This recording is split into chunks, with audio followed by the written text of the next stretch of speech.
I liken you, my darling, to a mare amongst Pharaoh's chariot horses. Your cheeks are beautiful with earrings, your neck with strings of jewels. We will make you earrings of gold studded with silver. While the king was at his table, my perfume spread its fragrance. My beloved is to me a sachet of myrrh, resting between my breasts. My beloved is to me a cluster of henna blossoms from the vineyard in En-Gedi. How beautiful you are, my darling. Oh, how beautiful. Your eyes are doves.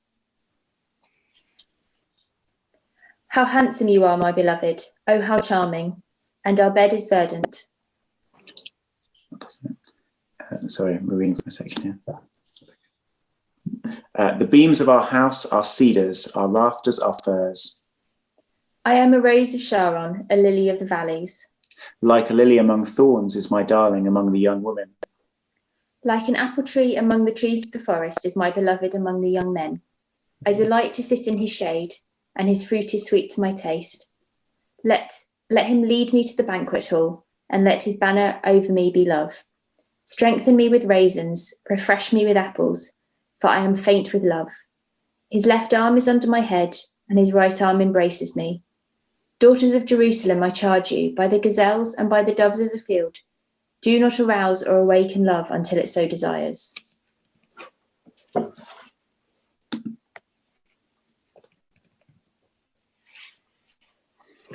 You are altogether beautiful, my darling. There is no flaw in you. Come with me from Lebanon, my bride. Come with me from Lebanon. Descend from the crests of Amana, from the top of Senir, the summit of Hermon, from the lion's den and the mountain haunts of leopards.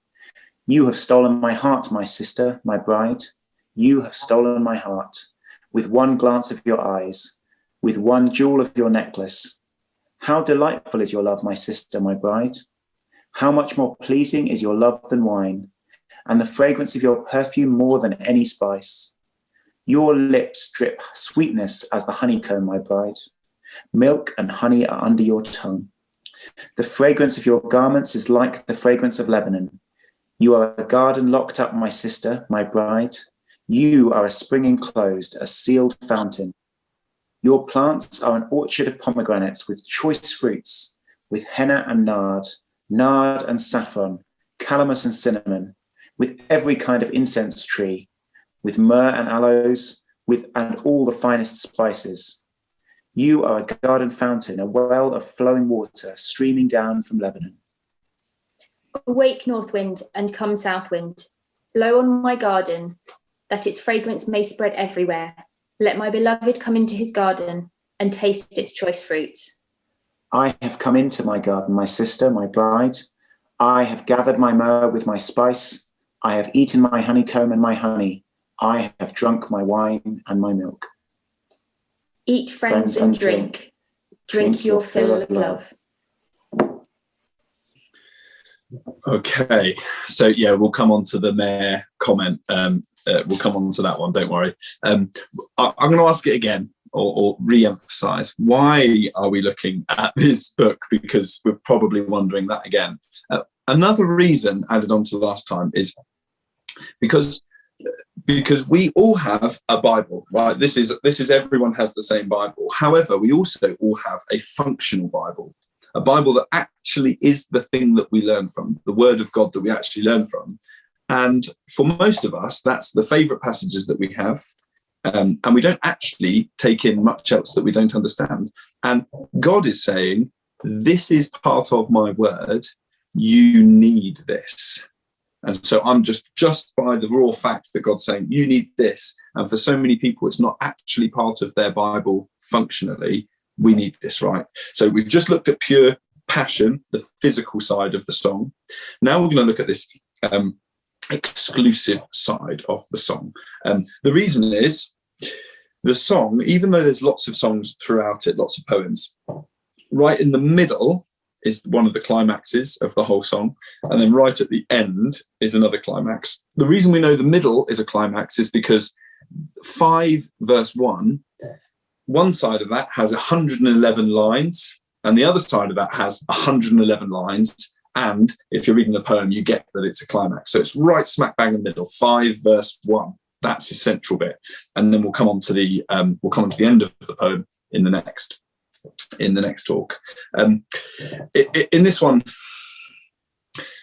we've got to slow down and think about why, not only the positive of love, but a little bit of the why is it so painful? Why does it hurt so much? Because so many of us have been hurt by love and by sex, and I think of love in this sense as much broader. Right? Our highs and our lows in life are because of love. Not just sexual love, but think of a little toddler whose mummy's just left the room and they're just left screaming because they love their mum and they want their mum to come back. That's a deep low. Or think of a teenager and their friend goes behind their back. Or the adult who's going back for a great reunion of old friends from whatever the group or the organisation or the school that they were. When they're back together, what a high that is and how memorable it is, because there's friendship, love. And just think of the older couple, maybe you've experienced, when one partner is there when their partner's passing away. How sad that is, because love creates the great highs and love creates the great lows in our lives, and romantic love is one that can create the greatest highs and the greatest lows in people's life.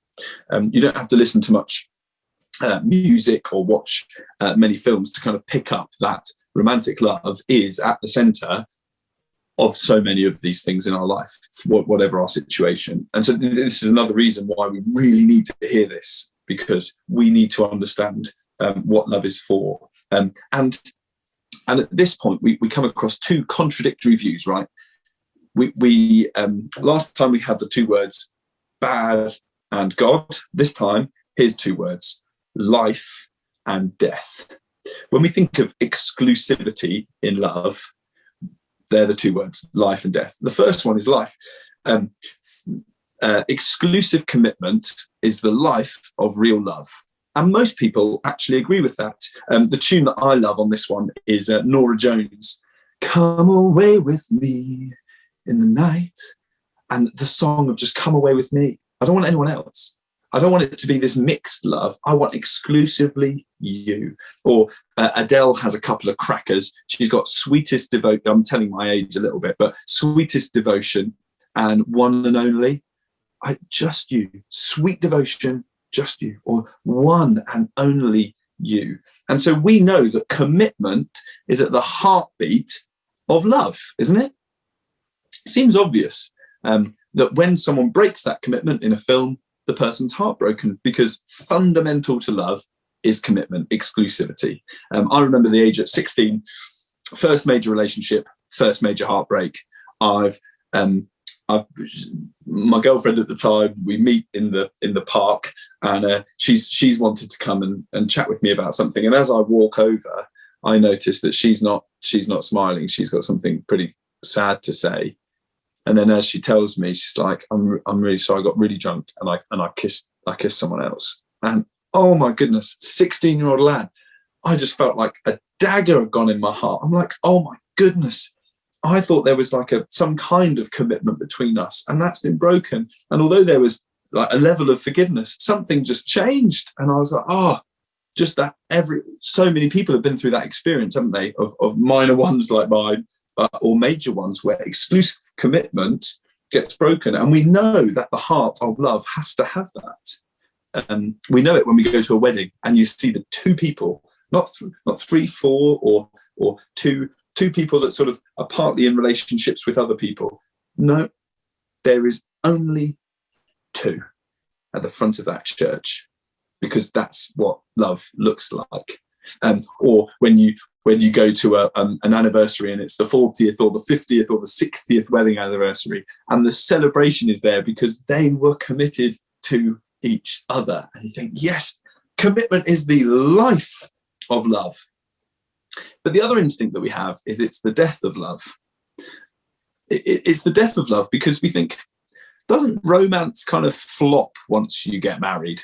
Like once you commit to one another, isn't it just a bit drab and boring? And doesn't life just turn a little bit grey?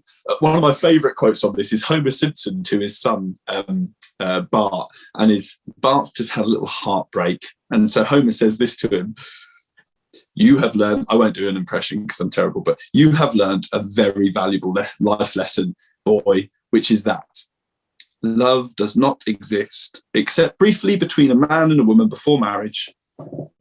And after that, it's just hanging out with someone who kind of hates you, but can't get it together to leave. I'll get some ice cream." And that's it. Isn't that the view of, doesn't commitment, the exclusivity, the promises, doesn't that just kill love? That's not just an idea, that's a real experience. I have friends at school, parents' relationships breaking up. It's just the marriage seemed to be the problem, the thing that's caused romance to die. And just what I said last session in the idea of the sexual revolution was free love. Commitment, the rules kill love. Like, the commitment kills it. So we need free love. But isn't that just a contradiction? But they would say you can't have love and this level of commitment. They want to say, I'm free. But if you think about it, if I were a sportsman and I said, oh, this week I love hockey, but next week I love basketball, then I love netball, then I love polo, then I love swimming, you'd start to realize that actually I don't really love any of them. I'm actually really fickle. I think that the fact that commitment destroys love is a really shallow understanding of what love is. In fact, I like this phrase: love which does not bind itself is not love. Love in and of itself has to find something to bind itself to, and that's what love does, and that's where love flourishes. So let's get into this poem, and we're going to see that at the heart of the poem is this idea of commitment and exclusivity, but done in a poetic kind of form. So let's have a little look. He says this: "I compare you, my love, to a mare among Pharaoh's chariots," which we could have a giggle at. "As a lily among brambles is my love among the young women." Or she says, "My beloved is to me a cluster of henna blossoms in the vineyards of Engedi.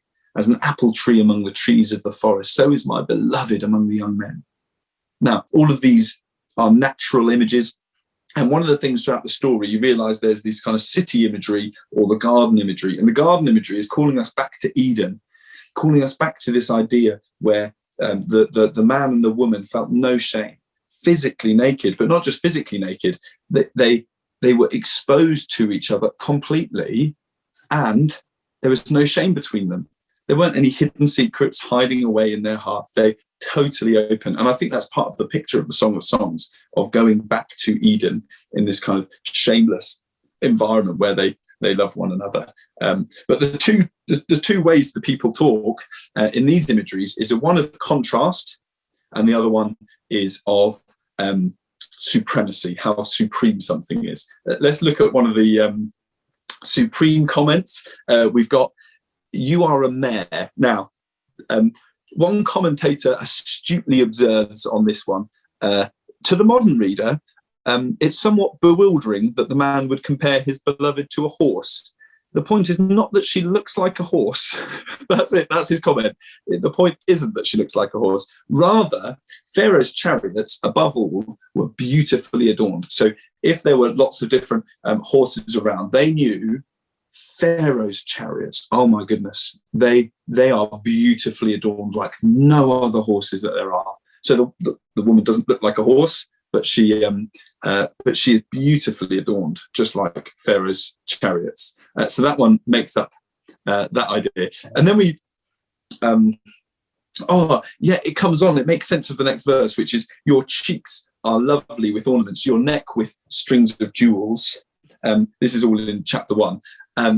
In the last one, I was mentioning sort of in the bedroom to one another. Actually, dressing to impress your partner is actually part of a marriage, part of what that should be looking like. Now, obviously, New Testament advice for women is dress godly, don't dress to impress people. But again, in the bedroom, behind the closed door, dress to impress your partner. It's part of it. The next we can more quickly resonate which is the 2 verse 2. "As a lily among brambles, so is my love among the young women." Hold that image in your mind, okay? This is a comparison one. The horses one was that they're supreme. This one is, you're like this, everyone else is like this. If you're a lily, what would everyone else be to me? Brambles, they are nothing compared to you. That's the attitude of what love does. Love elevates the person. They want to say that you're supreme. And then she says this one, a cluster of henna blossoms in the vineyards of Engedi. Now, this is interesting because henna was used to dye hair red. And I was thinking, yeah, she likes the ginger. I was wrong, though. It's actually about the blossoms and about the smell, which I was a bit gutted by. But she's going, wow, you smell like, I love your scent, what you're like. And then the idea of Engedi. So the vineyards of Engedi, there's this Engedi was this vineyard place in the middle of a desert area, and it was around an oasis with a waterfall and then a stream going along. The vineyard would survive off that. And it was this intimate, personal place, really quite romantic place around in this desert. And she's saying, you're like that. You're like that to me. Everything else is this desert, and you're this place of life and isolation away from everyone else. And I want to be there. I want to be with you. It's a beautiful image that she has. You're excellent. And then the final one, which I thought we'd bring out, is the apple tree among the trees of the forest. If you want to look at verse 3 of chapter 2. And this is a simple comparison. All the trees of the forest are bland. Have you ever been through a walk through a forest? Bark doesn't taste good, leaves don't taste good. But it's like she's wandered through a forest and everything else is just untasty. And then she comes along and finds this apple tree, and it's, wow, the comparison of an apple to just pine needles.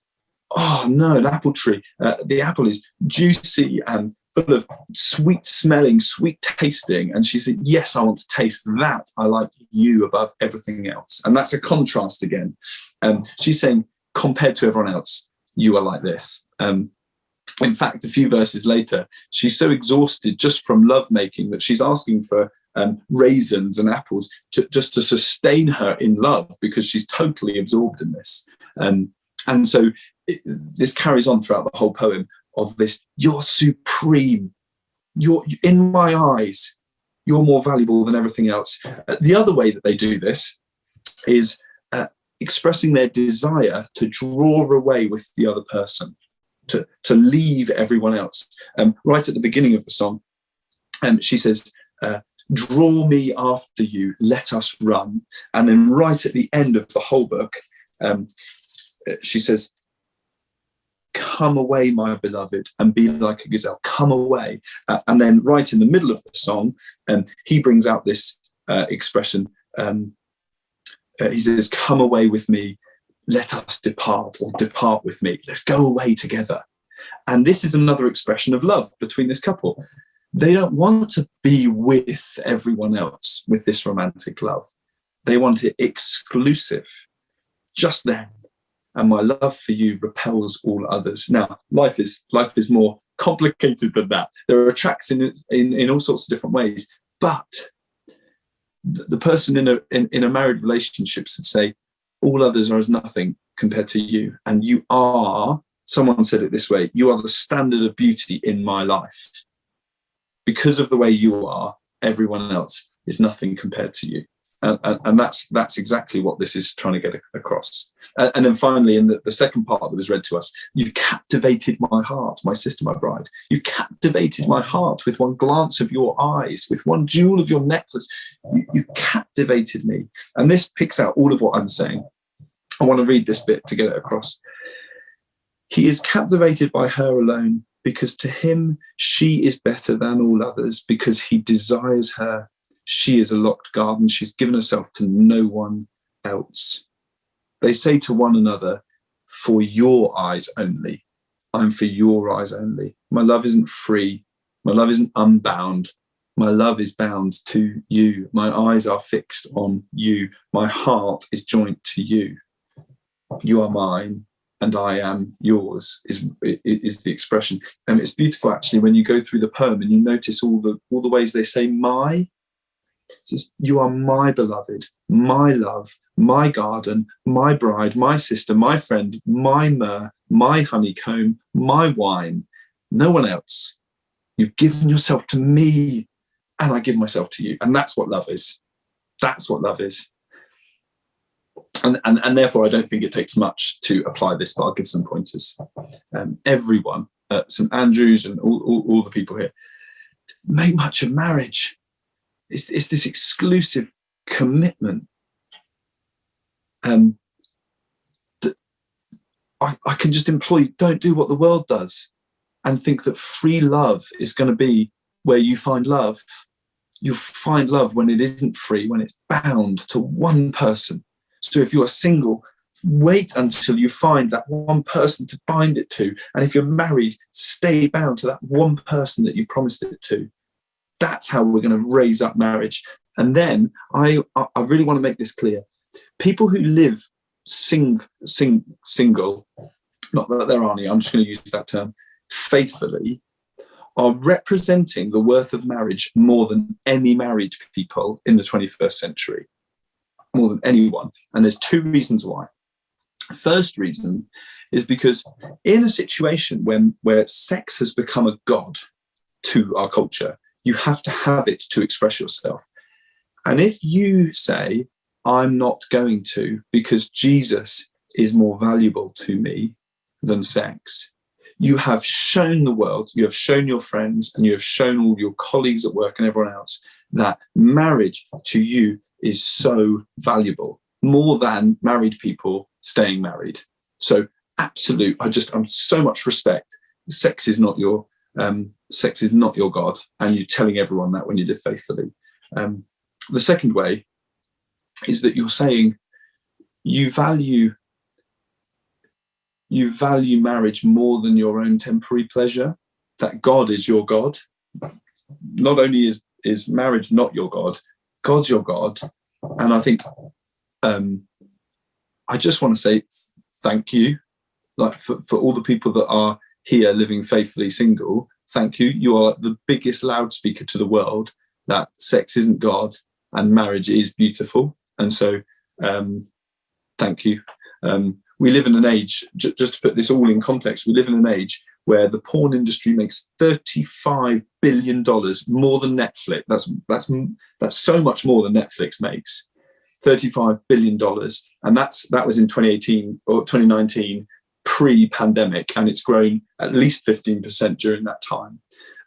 It's vast. There's estimated to be 4.8 million people in the sex slaves alone. There's 40 million sex slaves thought to be around the world, and there are 4.8 million sex slaves. Now, these are devastating, just devastating figures, and it shows how sex is so warped in our culture and so messed up in our culture. And so to live faithfully is hard, but shows off how wonderful God is in all of this. And for married people, I mean, the exclusivity is always trying to be ripped apart. There are genuine dating sites for married people to have affairs. It's devastating that would exist in our world, but it does exist in our world. I want to say to you, this is saying you're not going to find what you're looking for in those places. It's not going to bring you the joy that you want. And so for a married couple, one of the messages here, keep having sex, make time for one another, make time to get to your bedroom, make time to have romantic evenings in, because there's so many ways that people try and pull that exclusive commitment apart. The next thing to say in application is forgiveness. This is an ideal, like I was saying at the beginning, these are an ideal couple, ideal elevated couple, and our lives aren't like this. We're full of mess ups and screw ups in the biggest ways, and Jesus is here to say, look, here's a vision of something that's so wonderful and so much better, and I can heal and bring you back to a place where you can start to enjoy this love. And as we'll get onto, this love which is actually rooted in my love for you. We'll come back to that. And so we'll come back to this one. We'll come back to that. We'll touch on one thing, though, about Jesus, because we haven't talked about Jesus much yet, and because I want us to get into this poem first. But one of the most beautiful things we start to learn here is about this exclusive commitment that married couples have, should have. And Jesus comes and he says, I'm like the husband and you're my bride. And if we see the exclusive love here, we start to realize Jesus has this exclusive love for us, for his people. He says, I love you. I love you. I have no other love. And he actually means that on the personal level. So you sat at home now, he loves you exclusively. He's not looking for someone else. He's not saying, you're my second hander. I had in mind some other women. I had some other people down the road, but I've ended up with you. You're part of my church. He says, no, I am passionately in love with you, not in the sexual way. And we'll put that in context, but I love you as you, who you are, not someone else. And exclusively, I'm not leaving. He really means it. I'm not leaving. I love you so much. He's committed to his bride. It's exclusively set on her. And we know that his bride, this is the crazy thing, Jesus' bride cheated on him. We'll come back to this. Cheated on him, went off after other men. And then he just comes and he pursues her. He says, I'll have you back. Come back to me. And so no matter how many times you have wandered off, Jesus is saying, I am pursuing you because I have an exclusive love which is committed to you. We cannot clean ourselves up. Jesus is the one who will track us down, clean us up, and welcome us back into this amazing relationship with him. So here it is, you are mine and I am yours. That's what he says. I've washed you. I can put a wedding dress on you for the day that we meet, is what he says. And so the of life and death, no, exclusive commitment is the life of love. I hope that has given us enough to think about. We have a bit of time for questions and discussion and chat. Is that all right, Alex? Can we? Yeah, absolutely. We've let me stick the web form link back in the chat again. There you go. That's it again. Do send those in. We've got a couple that have come through already, but I guess shall I open it up to the floor first? If anyone's got anything that they'd like to ask straight off the bat. There's a hands up feature, which I think will pop you to the top of my list. That'd be really useful if you can use that and you want to ask the question directly. But tell you what, while people have a think, let me ask one of the questions that's come in first of all. Thank you for sending these in. So Phil, you talked about how natural it is in marriage, but also in preparing for marriage, for that passion and desire for your partner and it not being a sin. How does that coincide with the verses about not even looking at another who isn't your husband or wife? Can you still physically desire your partner before you're married and honour your marriage at the same time? Yeah, that's So that's coming to the point of if you're engaged, that's pragmatically that's a particularly tricky time, because sometimes engagements in some cultures engagements are really, really short. In our culture, it tends to be pretty long engagements now, which I find. To be fair, during lockdown, that's been pretty brutal. So I'm sorry for you if lockdown's been an unfair treatment on the engagement or so. But I would treat that separately during the engagement kind of period. Now, what she's talking about, and we'll come on to this, is she's saying wait to the person who's all her friends who are the daughters of Jerusalem. So if you think of one way of thinking of the book is you've got Proverbs, which everyone sort of more likes. Well, the general sense of Proverbs is a father speaking to his son and giving him his advice.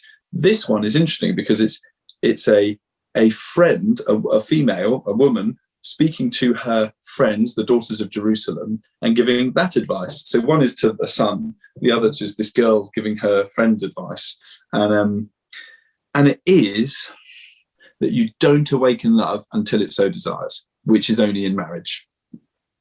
But evidently leading up to marriage, and most people would agree that some of the songs are pre-marriage, some are, they long for one another, and it wouldn't be right to not long for one another when you are heading toward marriage. But her advice is wait, don't act on it. Don't go there till marriage is her big advice. And the next talk tomorrow morning will be explaining why, sort of the danger, the warning flag. Now for people before marriage, when you're just trying to get to know people and so on, I think Jesus is absolutely right that lust is to be avoided at all cost, because lust is about you, and the most faithful way of building a relationship is on friendship first, and there will be desires that come, and when those desires come, when it's built on friendship, not on lust, is to say, I will wait. I'm not going to act on them. I'm not going to say all this to this person that I like. I'm going to wait with those. But our relationship is built on friendship, something bigger than just my lust, what I want. So, yeah, relationships are tricky. Keeping lust away at all costs is a must. We've had another question come in that probably ties into where you've just left us, Phil, and it's, so how do we make sense of the command that Paul makes that if people can't restrain themselves from sexual sin, then they should get married? Does that take out this sort of full commitment of love and just a sort of giving in to lust? How would you marry that up? Yeah, so he's definitely not. Yeah, so yeah, one way of reading that would be like, look, if you're really, really lustful, then it doesn't really matter who you marry as long as there's someone to have sex, because sex can only happen in marriage. He's still upholding, because some people think the biblical ethic of marriage is basically you can't have sex outside marriage. You can in marriage. It's actually much bigger, like we're finding out. It's much richer than that. So actually to be married is to consider the other person more valuable than yourself. And we got advice in Ephesians, which we'll come on to, which is husbands, love your wives. Wives, submitting to your husbands, respecting, honouring your husbands. And so there's way more to marriage than that. So you don't get married only because you can't stop yourself. You're just burning with lust. But know yourself. He's just got practical advice. Know yourself. Don't think you're going to be a superhero, a spiritual superhero, when you might not be a spiritual superhero. You might want to actually find someone in your church, you might want to just try and build up some friendships, get to know people, because you're not you might not be that spiritual superhero that is going to fly through life. So that's a nuanced question, and so you can come back to me on that one. But yeah, I was going to say, does anyone want to come back on anything that Phil's said so far, or any other questions from the floor? From the floor, we don't have a floor, do we? It's all virtual. The virtual floor.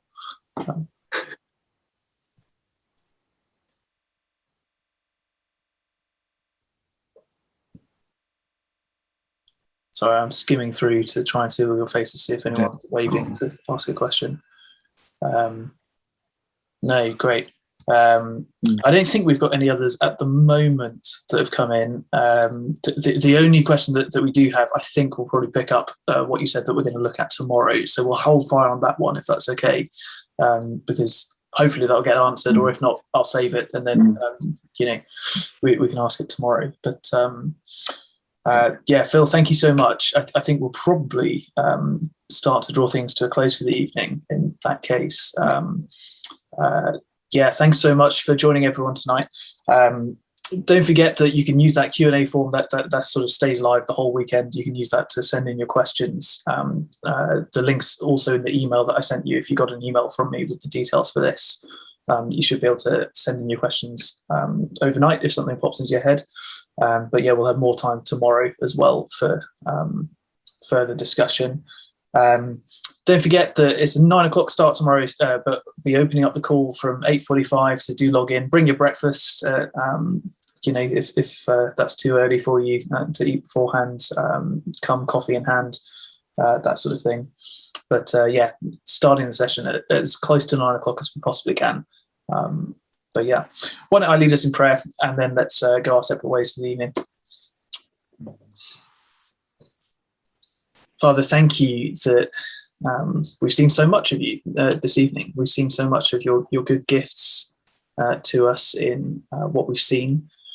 Thank you that your plans for sex and intimacy are so much higher than the different worldviews that sort of come up around us in philosophy or just sort of social movements. Thank you that your message is so much better than bodies are bad, or so much better than sex is my God. Thank you that you're our God.